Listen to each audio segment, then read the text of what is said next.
the wind ate our awning. I'm trying like super hard not to be frustrated with JJ because I begged him since last night to put the awning up because I was worried about the wind. And he didn't listen. And now we have no awning. Oh.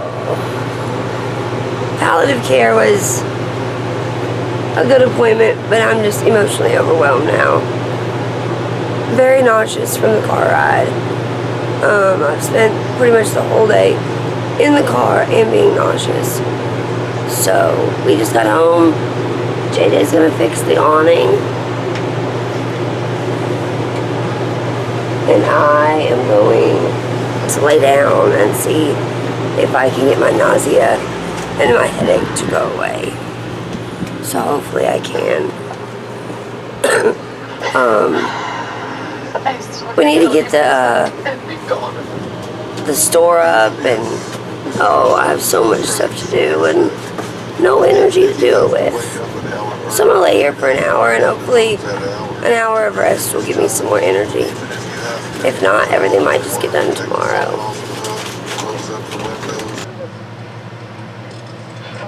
So I'm sitting here in the RV resting, and Olivia and her friend are practicing their dance for the talent show.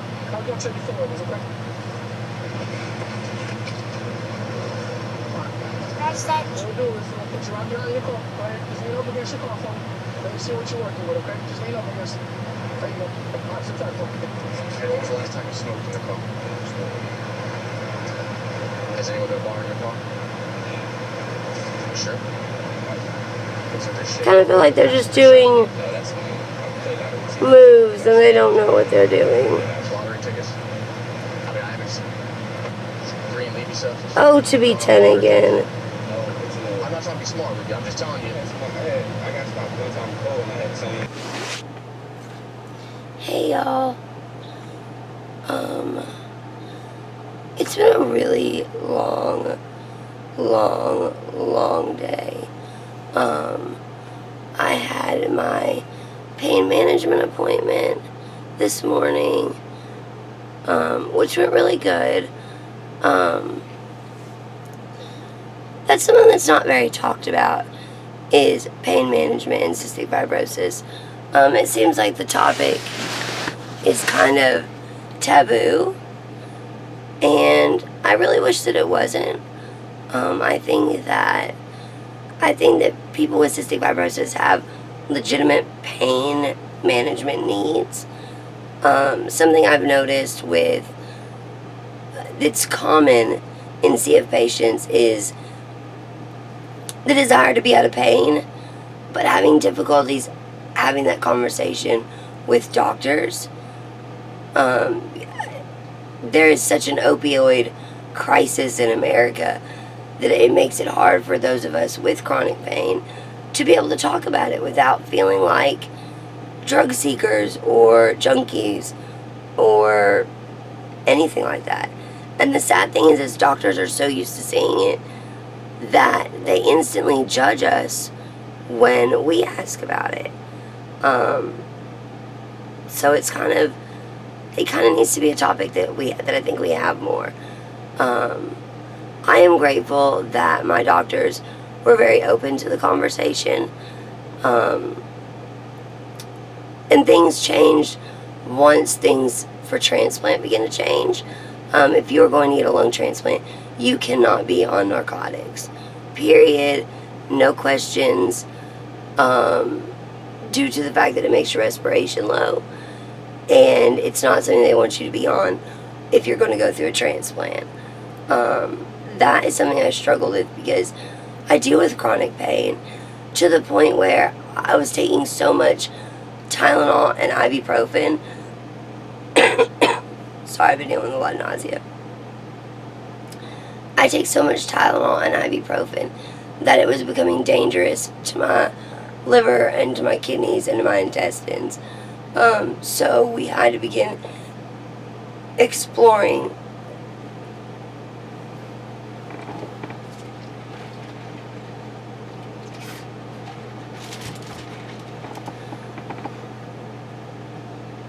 Sorry, guys.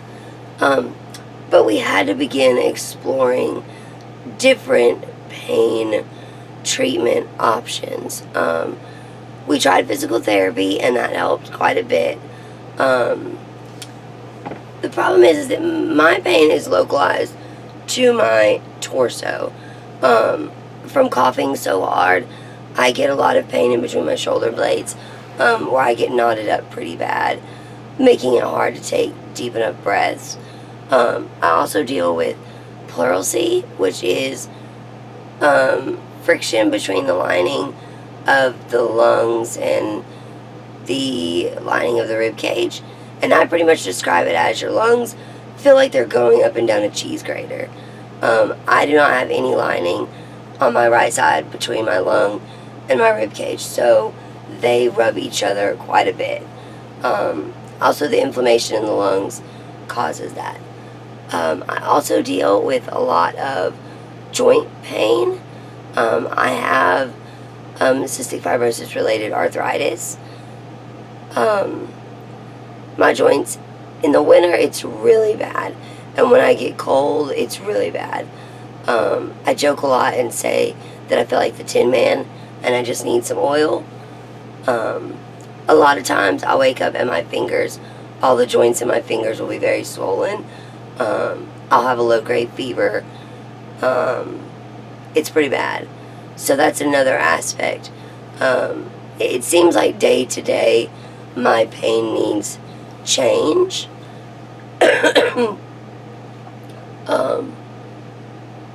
I try really hard most days not to take any pain medicine, and it's definitely not my first choice. I really always try to take ibuprofen or Tylenol first, but we have a limit on that. I can now only take 800 milligrams of ibuprofen one time a day, and I can take 500 milligrams of Tylenol one time a day. I'm not allowed to take more than that due to stomach and intestinal and liver issues. So pain medicine wise, I take 10 milligrams of oxycodone. I can have it every 8 hours. I don't typically take that much, and when I do, I notice it lowers my respiration rate. So I try hard not to take that much in a day. Sometimes I do, and those are really generally bad days. Right now, being post-op from surgery, that amount has been higher, and it's left me feeling very tired. My stomach's been very upset, and I've been experiencing a lot of nausea. But it's getting better. I have been trying to use some oils that I have for pain, and I also have lidocaine cream. Those two things generally work okay with each other. But I'll be honest, I am all for natural therapies. But when it comes to some pain, there just isn't much you can do. I also take Marinol. It is primarily for appetite stimulant, but I will say that Marinol is very good at relieving pain and nausea on a lot of days, which is nice. I look forward to traveling to several states where medical is legal, medical cannabis, and I look forward to trying it and seeing my reaction to it. I think that it should be a more viable option because of the massive amounts of medical literature on it. So I see a pain management doctor. I won't let anybody make me feel bad for seeing a pain management doctor. I have had several doctors try to make me feel guilty about it over the years, and they quickly became not my doctors. We have all spoke. I have a very, very good team of doctors, and the ones that are on my team have decided good doses for me. We keep my pain under control to where I can have a good quality of life because that is very important to me.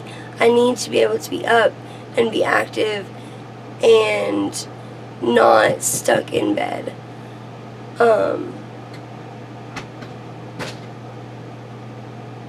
Hello? Oh, hey, what's up? Sorry, guys. I was a little sick. I've been extremely car sick all day today and just nauseous and definitely 2 appointments in one day. The day after you get out of the hospital is way too much. So my second appointment was a palliative care appointment. That was a really hard appointment to go to.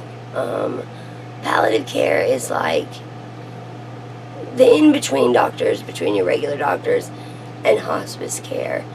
They help you facilitate a better quality of life when you are at the late stage of a disease.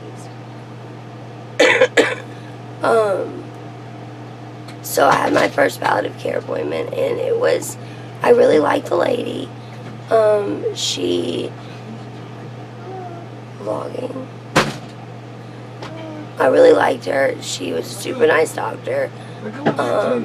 We talked about end-of-life plans, and we talked about, where are they? Yeah. Didn't I get a copy of that thing I signed? Thing you signed? The notary yesterday. Yeah. I don't see it. I must have left it in the car. I don't know, but can I but what I'm doing right now, me? Oh, I don't need it. I was just asking. But I signed a what is that called? Gotta get a bud, hush. My memory's not working very good today.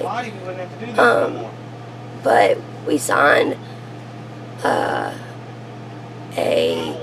piece of paper that had end-of-life plans and pretty much if I was in a coma, how would I want to be living? If, this happened or that happened, what would my options be? Pay attention to me. No, it wasn't a power of attorney. Stand Babe, do you remember what it was called? A will? No.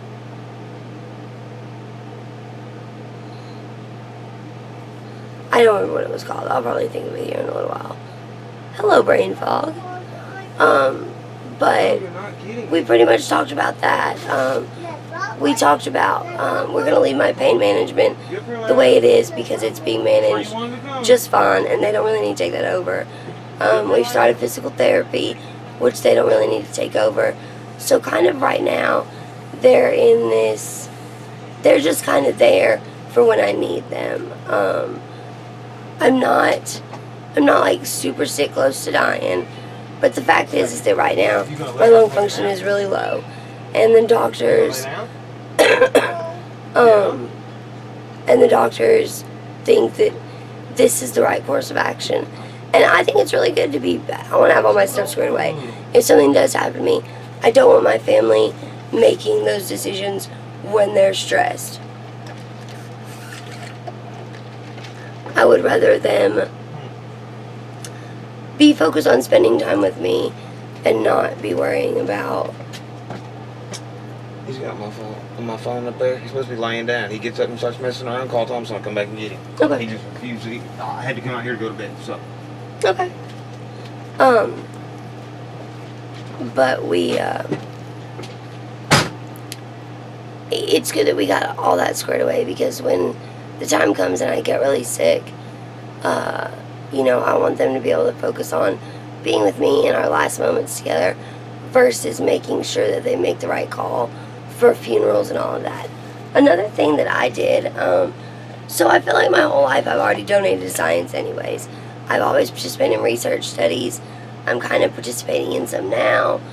I play with my body like a science experiment. The fact is that no one has cured CF yet, and nobody knows what the cure will be. So who's to say I can't find it or find a cure that fits my body? But I also signed up for whole body donation. After when I'm dead, I don't want to be.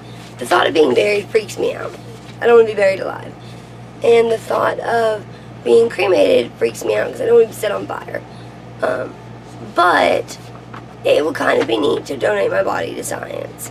I've already done it so far, the first 30 plus years of life, because there's going to be some pluses on there.